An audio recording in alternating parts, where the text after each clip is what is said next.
메리 크리스마스. 우리 주님의 탄생을 축하합니다. 예, 성탄절 2002년도 성탄절입니다. 여러분들은 성탄절 그러면 뭐가 떠오릅니까? 제일 먼저 떠오르는 게 뭐예요? 성탄절 그러면 산타크로스. 어느 미국의 학교 그 유치원에서 이렇게 애들한테 물어봤대요. 여러분 성탄절 그러면 뭐가 떠오릅니까? 이랬더니 놀랍게도 뭐가 떠오른다고요? 선물, 산타크로스, 크리스마스 캐럴, 크리스마스 트리 이런 게 떠오른대요. 야, 근데 진짜 놀랍게도 예수님이 떠오른다라고 말한 아이들이 하나도 없대요. 그 어린애들이. 우리 교회에서 물어보면 어떨까요? 교회 주일학교 애들한테 성탄절 그러면 뭐가 떠오릅니까? 그러면 아이들은 무슨 생각, 뭐라고 대답할까요? 예수님이요! 이럴까요? 안타깝게도 오늘날 우리 교회도 별반 다르지 않다고 이렇게 생각이 돼요. 별반 다르지 않다. 성탄절의 주인공은 어느 순간 예수님이 아니라 산타크로스가 됐어요. 그리고 성탄절의 주인공은 어느 순간 선물이 돼버렸어요. 선물. 예수님은 하나님이 우리에게 보내주신 선물이에요. 세상에서 가장 크고 놀라운 선물. 그 어떤 것과도 비교할 수 없는 선물이 바로 예수님이에요. 찰스 디킨스인가요? 그 사람이 쓴 죄송합니다. 오헨리라는 사람이 쓴 크리스마스 선물이라는 조그만 소설이 있어요. 읽어보셨는지 모르겠습니다. 이 가난한 도시에 짐과 델라라는 부부가 살고 있었어요. 이 사람들은 가난했기 때문에 성탄절을 그렇게 풍요롭고 아주 이렇게 풍부하게 즐기지 못했어요. 그런데 성탄절날 서로에게 이렇게 선물을 주고 싶은데 선물을 줄 게 마땅치 않은 거예요. 수중에 가진 돈도 없고 그러니까. 그래서 이제 부부가 서로에게 선물을 뭘 줄까 이렇게 고민하다가 아내는 남편이 늘 줄이 없어가지고 주머니에 넣고 다니는 시계를 떠올렸어요. 그래, 이번 참에 저 남편의 시계줄을 하나 선물로 해주자. 그래서 남편의 시계를 꺼낼 때 부끄럽지 않고 사람들 앞에서 당당하게 그렇게 시계를 꺼낼 수 있도록 시계줄을 선물해주자 이런 생각을 했어요. 그리고 이제 남편은 또 아내에게 무슨 선물을 줄까 이렇게 생각하다가 마땅히 이렇게 해줄 만한 그런 게 없는 거예요. 수중에 돈이 없으니까. 그러다가 아내의 그 길고 아름다운 머리, 아주 치렁치렁 늘어진 그 길고 아름다운 머리에 꼽을 수 있는 머리핀, 거북이 등껍질로 만든 그 머리핀을 하나 선물해줘야 되겠다 이런 생각을 했어요. 그리고서는 각자 이제 선물을 준비하려고 돈을 마련합니다. 그 남편은 아내의 그 거북이 등껍질로 만든 비싼 머리핀을 사주려고 자기 그 고물 시계를 팔았어요. 그래서 아내의 그 머리핀을, 그 아름다운 머리에 꼽을 수 있는 머리핀을 샀습니다. 아내는 아내대로 어떻게 하면 남편의 시계줄을 사줄까 이러다가 고민하다가 미용실에 가가지고 자기 머리를 잘라서 팔았어요. 그것을 $20에 팔아가지고 그래서 남편의 그 고물 시계에 달아줄 은으로 된 줄을 샀다는 거 아닙니까? 드디어 성탄절 날 아침이 됐어요. 서로에게 사랑을 고백하면서 선물을 이렇게 교환했대요. 아내가 선물을 딱 열어봤어요. 그랬더니 자기의 그 아름다운 머리를 장식할 수 있는 멋진, 그토록 갖고 싶었던 그 거북이 등껍질로 만든 그 머리핀이 들어있는 거예요. 얼마나 감격했을까요? 그러나 그 감격과 더불어서 슬픔이 밀려왔어요. 왜요? 그 머리핀을 꼽을 수 있는 머리는 이미 사라졌기 때문에. 남편도 아내가 준 선물을 탁 열어봤어요. 그 안에 보니까는 아주 자기 시계에 딱 어울리는 은으로 된 시계줄이 들어있는 거 아닙니까? 너무나 감격했어요. 그러나 동시에 슬펐어요. 이미 자기 시계는 아내의 머리핀을 사기 위해서 팔아버렸기 때문입니다.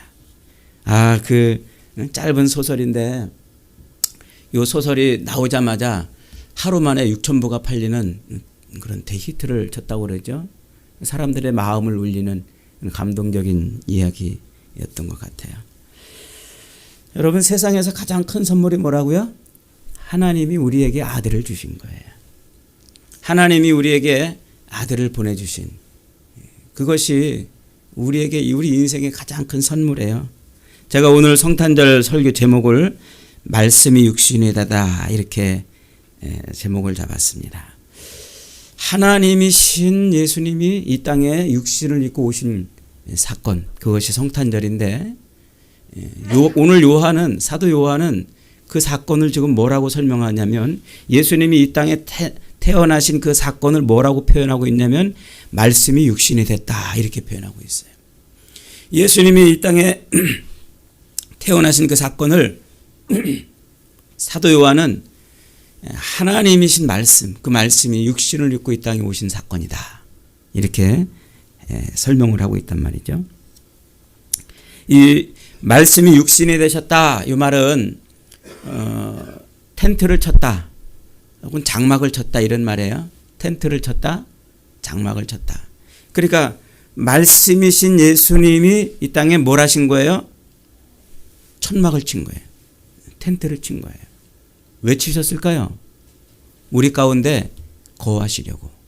그래서 그것을 이미 성경에서 한번 우리에게 보여주잖아요. 하나님께서 죄악에 거하고 있던 이스라엘 백성들을 애굽에 거하고 있던 이스라엘 백성들을 출애굽시켜서 시내산 밑에 모으시고 그들에게 두 가지를 주십니다. 하나는 율법을 주시고 또 하나는 성막을 주시죠. 그래서 시내산 밑에서 이스라엘 백성들은 광야 행진을 하기 전에 율법과 하나님의 법과 성막을 얻어요. 그래서 광야를 행진하는 동안 항상 이스라엘 백성들의 그 진 가장 중앙에 뭐가 서 있어요? 성막. 요곳. 이게 장막을 치다, 텐트를 치다, 바로 그 사건이에요. 그러니까 하나님께서 아들을 이 땅에 보내시는 그 사건을 지금 사도 요한은 뭐라고 봤냐면 옛날 하나님이 이스라엘 백성들을 애굽에서 꺼내서 그들 가운데 성막으로 함께 하셨던 그 사건으로 해석을 하고 있는 거예요. 그러니까 예수님이 이 땅에 오신 그 사건은 그냥 이 땅에 예수님이 괜히 오신 것이 아니라는 거죠. 이미 그것은 하나님께서 죄악 가운데 있는 우리 인류를 뭐 하시려고 꺼내시고 우리 인류로 하여금 구원의 길을 걷게 하시려고 예수님이 이 땅에 오신 거죠. 그래서 우리 인류가 구원의 길을 가는 동안 우리 가운데 뭐 하시려고요? 임재하시려고. 그래서 이스라엘 백성들이 광야 40년 행진을 하는 동안 하나님의 그 성막은 이스라엘 백성들 한 중앙에 늘 쳐져 있었고 이스라엘이 행진할 때는 맨 앞에 서가지고 성막이 백성들의 행진을 끌고 갔단 말이죠. 그러니까 그 광야에서 이스라엘 백성들 가운데 쳐져 있던 그 성막, 장막, 그것이 뭐라는 거예요? 그것이 곧 예수님의 성육신을 예표하는 거란 말이에요. 예수님이 이 땅에 육신을 입고 오시는 그 사건을 예표하는 사건이었다는 거예요. 그 성막이 나중에 뭘로 변합니까? 솔로몬 왕을 통해서 성전으로 바뀌지요. 똑같은 거예요. 기능은 똑같고 이제 크기만 달라지고 모양만 좀 달라졌죠. 그러나 그 성막, 그 성전 자체는 뭐냐면 그것을 다른 말로 표현하면 임마누엘이라 이렇게 말해요. 하나님이 이스라엘 백성들이 광야에서 그 성막을 중심으로 생활할 때 항상 불기둥과 구름 기둥으로 함께 하셨잖아요. 그러니까 하나님이 계시는 증거를 보여주신 거죠. 하나님이 너희들 가운데 함께하고 있다는 거죠. 그것을 보여준 사건이 곧 성막이고 그 성막은 곧 하나님의 임재하심의 상징이고 그 임재하심을 네 글자로 줄이면 뭐라고요? 임마누엘. 그 임마누엘을 보여주는 것이 바로 예수님의 탄생이에요. 그래서 마태복음 1장에서 예수님이 탄생할 때 마태는 그 장면을 뭐라고 표현하고 있냐면 천사로 하여금 그런 말을 하잖아요. 아들을 낳으니 이름을 예수라 하라. 그러면서 그 예수님의 이름을 또 다른 이름을 불러줘요. 그 또 다른 이름이 뭐예요? 임마누엘이란 말이에요. 임마누엘. 임마누엘을 번역하면 하나님이 우리와 함께 하시다. 그런 거죠. 그러니까 예수님이 이 땅에 태어나셨다는 것은 이제 곧 뭐 하신 겁니까? 하나님이 이 세상 가운데 들어오셨다는 것을 말해요. 하나님이 세상 가운데. 그래서 하나님이 이 역사 속으로 인간의 역사 속으로 들어오신 거예요. 그래서 세상의 모든 역사, 지금 세상의 모든 역사는 하나님의 구속사라고 표현할 수 있어요. 하나님의 구속사. 좀 말이 좀 어렵죠? 세상 역사 수레바퀴는 왜 굴러간다고요? 하나님이 세상을 구원하시기 위해서 굴러간다는 거예요. 이걸 구속사라, 이렇게 구속의 역사라. 그러니까 세상 역사는 우연히 굴러가는 게 아니에요. 어쩌다 굴러가는 게 아니고 세상에 살고 있는 그 수많은 70억, 80억 명의 인간들이 다 자기 알아서 눈 뜨고 일어나서 하루를 보내다 눈 감고 그 다음날 또 눈 뜨고 일어나서 하루를 보내다 눈 감고 그렇게 시간의 쳇바퀴를 계속해서 각자 굴려가면서 역사가 굴러가는 것 같지만 그 모든 역사는 사실 무슨 역사라고요? 하나님이 인간을 구원하시기 위해서 굴려가는 역사라. 그래서 세상의 모든 역사는 구속사라는 거예요. 죄 가운데 있는 우리를 죄와 어둠과 죽음과 절망과 사망과 그 고통에서 우리를 구원하시는 거죠. 그래서 성탄, 예수님의 탄생은 하나님의 가장 큰 사랑을 베풀어 주신 거예요. 우리에게. 죄 가운데 있는 우리를 건지시기 위한 하나님의 그 놀라운 사랑을 보여주고 있는 거죠. 여러분, 세상에 저 태양이 매일 떠오르는 저 태양을 바라보면서 저 태양이 어쩌다 떠오르는 것이 아닌 것을 깨달으시기를 바랍니다. 우리가 아침에 눈을 벌쩍 뜨고 하루를 시작하는 그 삶이 이게 괜히 시작되는 게 아닌 줄 믿으시기 바랍니다. 이게 뭐 때문이라고요? 하나님이 우리를 구원하시기 위해서. 우리를 구원하시기 위해서 아들을 보내시고 그 아들로 말미암아 죄에서 우리를 건지시는 일을 지금도 해가고 있다는 거예요. 그 일을 지금도 해가고 있다. 그래서 세상 모든 일들은요, 다 자기 자리에서 그 하나님의 그 영광을 비춰주고 보여주고 있는 거죠. 밤이면 떠올라서 밤하늘을 수놓는 저 달과 별들 다 제자리로 돌아가는 것 같아도 멈추지 않고 결국은 시계바늘처럼 계속해서 역사를 그려가고 있는 거예요. 태양을 들어 올리시면서 달과 별들을 흩어뿌리시면서 시계바늘을 돌리고 계시는 그 하나님의 구원의 손길, 그 구원의 손길을 우리로 잊어버리지 말게 하시는 게 뭐예요? 그게 바로 예수님의 이 땅에 탄생하신 것이란 말이에요. 그러니까 예수님의 이 땅의 탄생은 세상 역사를 통해서 자기 백성들을 구원하시려는 하나님의 특별한 사랑인 거예요. 그 특별한 사랑 덕분에 오늘 저와 여러분의 인생 속에 누가 들어오셨어요? 예수님이 들어오신 거예요. 그래서 예수님이 이 땅에 육신을 입고 오셨다는 것은요, 그것은 곧 내 인생 개인의 삶 속에 들어오셨다는 것을 의미해요. 내 인생의 역사 속에. 내가 엄마 뱃속에서 응애하고 태어나서 70살 되고 80살 되고 죽잖아요. 그러면 엄마 뱃속에서 태어나서 70, 80 혹은 100살까지 살다가 끝내 육신의 숨을 멈추는 요 기간, 요 시간, 내 인생이라고 하는 이 시간이 도대체 뭐냐? 이게 바로 하나님이 나를 구원하시려고 하는 기간이라는 거예요. 그래서 인생은 누구나 이 땅에 살고 있는 숨쉬는 모든 인생들은 자기가 살아 숨쉬는 요 육신의 호흡이 있는 동안 절대적으로 누구를 만나야 돼요? 예수님을 만나야 돼요. 우리 인생이 이때 요 기간 동안에 예수님 만나지 못하면 꽝이에요. 그래서 이 땅에 태어나는 그 모든 인생들, 그 모든 인생들을 구원하시기 위해서 아들을 보내시고 그 아들을 아멘으로 영접하는 그 순간 그의 인생은 새로운 삶이 시작되는 거예요. 그래서 우리가 예수님을 나의 구주로 영접하는 그 순간 우리 인생은 전혀 다른 삶을 사는 거예요. 이제 전혀 다른 삶. 그렇게 내 삶 속으로 예수님이 들어오시는 순간 그때 우리 인생의 주인은 누가 될까요? 예수님이 되는 거예요. 예수님은 그때 우리 안에 들어오셔가지고 내 인생의 주인이 되어주시는 거예요. 그래서 우리가 이 성탄절을 보내면서 성탄절은 예수님이 이 세상을 구원하시기 위해서 오신 분이구나. 예수님이 내 인생의 주인이 되어주시기 위해서 오신 것이구나. 이걸 늘 기억하는 거예요. 이걸 깨닫는 거예요. 성탄절에 이거 못 깨달으면 아무 의미가 없어요. 그저 성탄절 날 우리끼리 뭐 맛있는 거 먹고 즐기고 케이크 주고받고 선물 주고받고 이걸로 끝나면 아무 의미가 없어요. 우리 안에 계신 누구를 확인해야 돼요? 예수님. 내 삶에 들어오셔서 내 삶의 주인이 되어주신 그 예수님을 늘 확인하는 거예요. 남녀가 서로 만나가지고 사랑을 나눠요.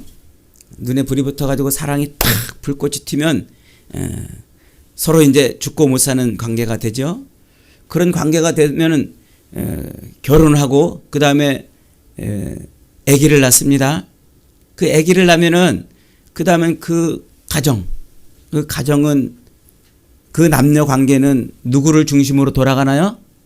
아기를 중심으로 돌아가요. 사랑이 합해서 아기가 나오면 아기를 중심으로 가정이 돌아가는 거예요. 예수님께서 내 삶에 들어오셨다는 것은 이제 내 삶의 중심이 예수님으로 바뀌었다는 것을 의미해요. 하나님이 나를 사랑하시고 내가 하나님을 사랑함으로 말미암아 그 사랑으로 하나님과 내가 그렇게 하나가 되는 순간 내 삶에 들어오신 예수님이 내 삶의 중심이 되어버리는 거예요. 그래서 내 삶이 이제 누구 중심으로 돌아가요? 내 중심으로 돌아가요.